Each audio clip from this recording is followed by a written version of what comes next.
Wengine wiwit lingsir, lintang-lintang siji mbaka siji ilang karuban mendung sing nganglang langit. Ewa semono Roni isih durung gelem obah saka lungguhe. Rembulan saajar sing mentas ungak-ungak langit wetan melu ilang.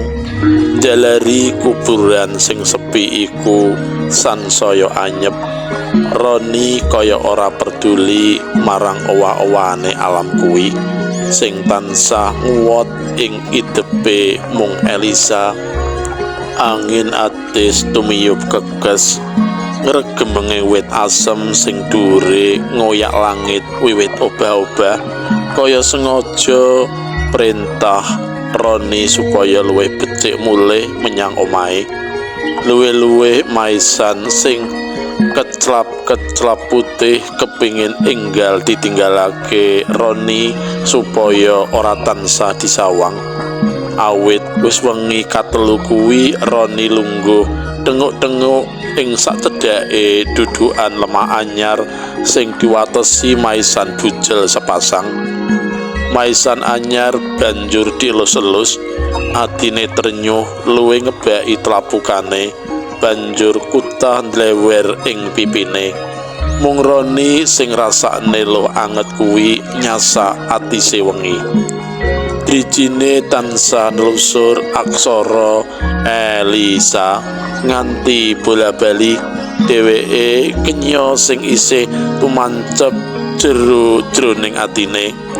Ron, aku bakal tresnani awakmu nganti salawase, tembunge Elisa nalika kekarone dolan menyang pesisir. Elisa sing glendhet ngalem gawe atine Roni anget. Banyu swarga kaya tumetes sakujur awake Roni, awit isih Elisa sing kuwagang ngesok paranata ning atine. Aku melu prasetya kaya awakmu, El, tembunge Roni. Ning sarampunge SMA, apa awake dhewe isih bisa kuliah sak kampus ya, El? Senajan ora sak kampus, ning awake dhewe isih bisa sesambungan. Sepira to abote ngangkat handphone? Oh iya, El.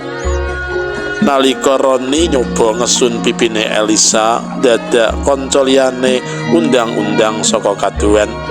Gawe pepinginan kuwi kabur katut angin pesisir. Dheweke banjur melu gabung kanca-kancane sing dolanan gisik putih banyu segara ndilati wedi pesisir. Prasetya ing pesisir kuwi gawe Roni tansah nggondeli Elisa ing atine. Ing sekolahan nyatane kekarone tansah raget, menyang kantin bebarengan sinau bareng, padha sanja sinanja menyang omah. Mulane wong tuane Roni lan Elisa padha dene banjur tepung. Bubar, lulusan dolan menyang endi, Ron? Pitakone Elisa nalika bubar Eptanas. Ya meneh yen lulus, yen ora, wangsulane Roni mangu-mangu. Kudu lulus, Ron. Yen lulus gampang bisa dolan menyang pesisir, air terjun, apa golek sing sepi nyenyet. Ngendi? Kuburan, wangsulane Roni gojek. Elisa njiwit lengene nganti Roni sambat ngarwara. Kekarone banjur guyu ngagak bebarengan. Roni ora ngira yen wengi kuwi dheweke kudu nglakoni tembung gojeke sing ora sengaja kanggo gawe gayenge swasana. Dheweke lagi eling gegojekan kadang kala bisa tumus dadi kanyatan. Lulusan dikirim ing amplop dening kurir sekolahane. Amplop kuwi isi pengumuman diubengake menyang omahe siswa dewe-dewe. Roni lan Elisa mung ngrantu ing omah, padha ora wani ninggal omah nganti tekane kurir. Hore, cerita Roni seneng nalika amplop sing ditampa ana tembung lulus. Tanpa sronto dheweke ngangkat HP. Nomor HP Elisa dipithet. "El, wis nampa pengumuman lulus?" pitakone liwat HP. "Durung. Kurire durung mrene." "Lah awakmu wis?" "Wis, aku lulus, El." "Wah, selamat ya. Aku saiki arep menyang omahmu, El." "Aja." Tembunge Elisa kapunggel amarga Roni wis mateni HP-ne. Roni rada peduli Elisa setuju apa ora.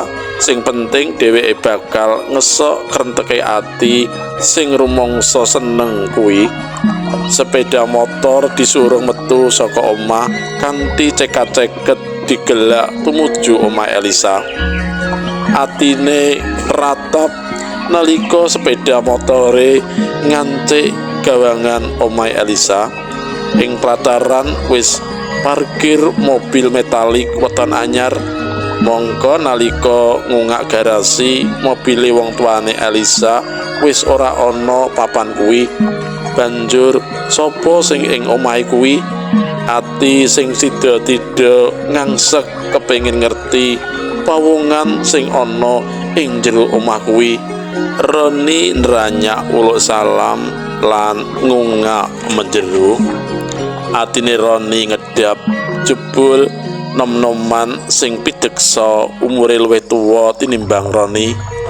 "Tebungna, Ron, iki putrane Budhe sing manggon ing Malang." Elisa sing mapak teka lawang enggal tumanggap. Atine Roni ngendelong awit dudu rival sing kudu dicemburani. Dheweke banjur ngulungne tangane ngajak salaman. Nom-noman kuwi ngucap tembung David. Roni mapan lungguh. "Apuranen aku ya, Ron," kandhane Elisa nalika Roni isih sawetara lungguh.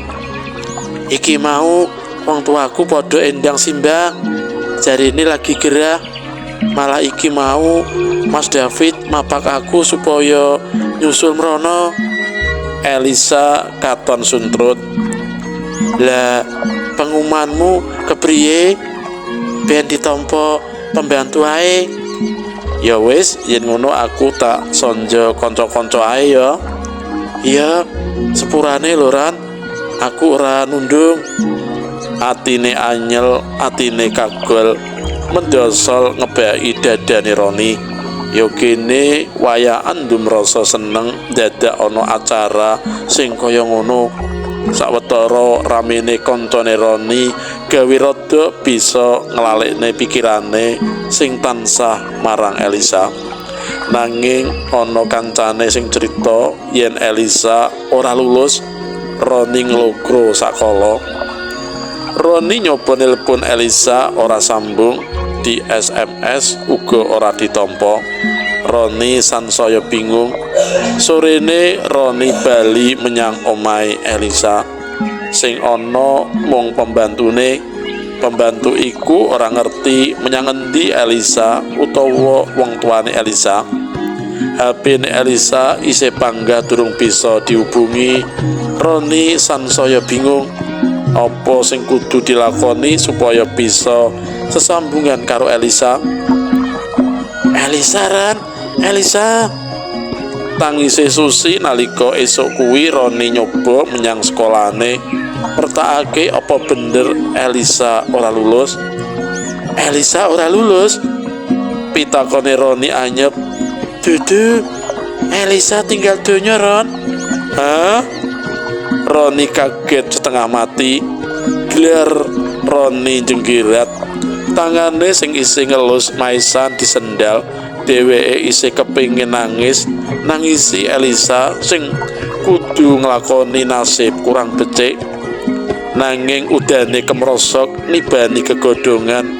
Roni gumregah. Dheweke kepingin ngiyup ing salah sijine cungkup ing ora adoh saka papan kuwi. Jangkae kedisian grimis. Nalika jangkae dirikatne, sikile mancal barang lunyu. Bruk duk. Jangkae Roni kandhek. Dheweke kepleset banjur tiba rubuh. sirahe natap maisan. Roni nyoba gemergatangi nanging dheweke njomblak nalika nyawang kiwa tengen sing dumadakan wis owah. Udan sing tumurun deres ilang sanalika, sing katon mung kahanan anyep. Kiwa tengen ora peteng nanging uga ora pati padhang. Ewa semono nyawang sakabehing sing ana papan kono katon terwaca. Ing papan kuwi katon pating regunuk putih. Wong-wong padha lungguh anteng tanpa swara babar pisan. Roni bisa nyawang pawongan kuwi siji mbaka siji nanging sajak durung ana sing ditepungi. Dumadakan ana cahya sing luwih ambyar tumlorot tumuju papan kuwi. Papan kuwi sansaya katon luwih padhang. Padunung anyar sing aran Elisa Tantioki, coba jumangka nyedak mrene. Suara kalem lan endah rinungu. Roni tumoleh marang pawongan ing jerone cahya sing mentas teka. Roni jenggirat merga Elisa isih bisa ditemoni. Dheweke nyawang kiwa tengen. Roni nyoba ngundang Elisa sing mecungul saka sela-selane wong-wong sing lungguh. Bola-bali bengok ngundang nanging Elisa orang gubris babar pisan. Elisa mung jumangka nyedak pawongan sing ngundang dheweke. Elisa Tantioki, sejatine siramu durung wancine bali ing alam iki, nanging siramu dhewe sing tumindak nalisir. Coba saiki critano apa sing kok lakoni nganti siramu ninggal ragamu maksa bali menyang papan iki. Ceritamu bakal dingerteni sakabehing padunung papan iki. Ngene ceritane, sabendere aku ora lulus ujian. Kanggo nyengitake kuwi, aku cerita yen durung nampa pengumuman klebu marang priya sing dadi pepujaning atiku, yaiku Mas David. Awit pancen aku karo dheweke wis mayan bakal pesta sabur bare lulus ujian. Mulane nalika aku dipapak dheweke, aku kudu budal. Senajan kudu doro marang kanca sekolahku yen aku endang simbahku. Mas David ngajak aku dolan menyang pesisir pasar swalayan lan dipungkasi nginep ing sawijining hotel. Ing papan iki aku pesta ngombe omben-ombenan sing ora didol ing samubarang panggonan. Malah Mas David uga menehi obat-obatan sing dilarang dokter. Sakliyane kuwi kanggo nglalekne rasa sedihku merga ora lulus, dak pasrahane awakku marang Mas David.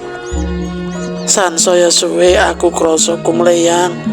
Aku isih weruh Mas David ngekep awak tanpa klambi sing memper aku ing paturon hotel. Nanging dheweke banjur ninggal awak kuwi nalika dak candhet. Aku ora kuwagang gondeli. Aku mung bisa nunggoni wadahku sinambi ngetuni sakabehing lakonku. Arep mlebu wadahku, aku wis ora kuwagang. Bapak ibuku sing nyusul wadahku nangis guguk. Aku melu nangis, nanging aku ora bisa apa-apa. Ora suwe dokter banjur teka ing kamar hotel kuwi. Dokter ngandani supaya wadahku divisum. Bapak lan ibu ora sarujuk. Bapak lan ibu nyuwun supaya dokter gawe keterangan yen aku lara masuk angin. Kanggo keterangan kuwi dokter diwenehi duit sing aku ora ngerti cacahe. Dene kanggo pengelola hotel, bapak lan ibu uga negosiasi supaya aja nganti dilaporke marang polisi. Pihak hotel uga diwenehi duit karben bungkem. Wadahku digawa mulih, yen ditakoni pawungan dikandakne yen aku lagi lara. Aku mung bisa ngetut menyang endi wadahku. Pungkasanane teko papan iki. Lah banjur marang kanca sekolahmu sing siramu kandha tresna kuwi sejatine kepriye? Dheweke mung kanggo serep yen mbok menawa ana mlesete sambunganku karo Mas David, dheweke bisa kanggo ganti. Dheweke priya lugu, saupama diapusi ora bakal ngerti dheweke. Bajingan kowe Elisa, panjeli Roni mangkel. Kowe cawadon sundel, jebul mung kaya ngono katresnanmu sing saben dina dadi kasetyanku kuwi. Elisa, mengo menyang aku. Aku nyekseni sakabehing ceritamu. Aku nyekseni pengakuanmu. Roni nyoba melayu ngoyak Elisa sing tanpa peduli marang dheweke. Sikile sing arep kanggo mlayu krasa linu, awake dadi anyep katisen. Swara kemrosake udan dadak berbeki kupinge, sirahe krasa perih bareng digrayai sansaya perih.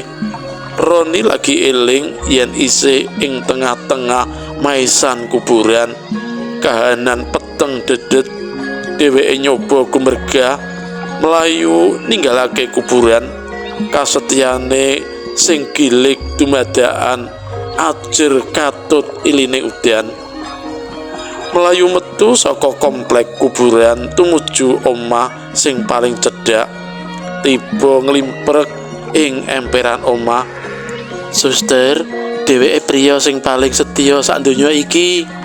Swara kuwi sing sepisanan dirunguroni. Dheweke sajroning 3 dina nunggu kuburane pacare. Eman ya, ora ngerti kedadian sak bendere. Swara liya sumambung. Roni unjal ambekan senajan awake isih krasa kaku. Nyawang suster nyoba mesem kacuan sing paling jero. Elisa capek duraka to, ora mati masuk angin nanging mati ing sawijining hotel. Wong tuane Elisa wis nyogok dokter supaya menehi keterangan palsu. Merga ing hotel pesta narkoba karo David sing saiki mlayu to. Roni kanthi swara abot nyoba melu nyambung cerita. Lah, sampean kok ngerti? Pitakone pawungan sing nunggu ing sal sacedhake kuwi. Dening Harwimuka, pawarta saka jero kubur. Mekaten para pamirsa pandemen waosan cariyos cekak nggih menika alame lembut. Muga kemawon cariyos kala wau saged dados panglipur manah panjenengan sami. Matur nuwun, nuwun rayu ing pinanggih lan saged dipun tenggo cariyos lajengipun.